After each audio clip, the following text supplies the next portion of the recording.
आज सकाळी अशी काही आमची कामाची रुटीन होती. रोहिणीने देवपूजा केली, दोघींनी स्वयंपाक बनवला, तिनं चहा दिला आणि म्हटलं आज जरा थोडं किचनची डीप क्लिनिंग करावी म्हणून मी तागारोचा स्पिन क्रबर मागवला होता. आणि हे जे आहे ते मेन युनिट आहे. ह्याच्यासोबत हा जो आहे तो मोठा ब्रिसल ब्रश, हा छोटा ब्रिसल ब्रश, हा पॉइंटेड ब्रिसल ब्रश आणि sponge brush, fibre sponge brush, cloth brush, wool cloth brush असे ब्रश आहेत त्याच्यासोबत. आणि मॅप होल्डर आहे, चार्जिंगची पिन आहे, सी पिन त्याची, आणि हे टेलिस्कोप रॉड आहे. आणि जे मेन युनिट आहे ना त्याला 2 स्पीड सेटिंग आहेत, हाय आणि लो.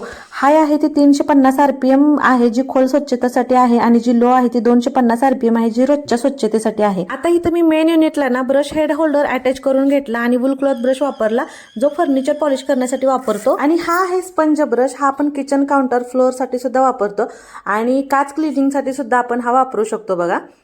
हा आहे पॉइंटेड ब्रश जो कोपरे, ग्राउंड लाईन्स आणि टाईल्सच्या सीमांसाठी एकदम योग्य आहे. हा आहे मोठा ब्रिसल ब्रश जो बाथरूम, फर्श आणि टाईल्ससाठी वापरला जातो. आणि हा लहान ब्रिसल ब्रश जो फ्लॅट सरफेससाठी योग्य आहे जसं की किचन काउंटर, सिंक. आणि हा आहे फायबर स्पंज ब्रश जो टाईल्स आणि स्टोव्हवर जे तेलाचे डाग पडलेले असतात ते काढण्यासाठी वापरला जातो.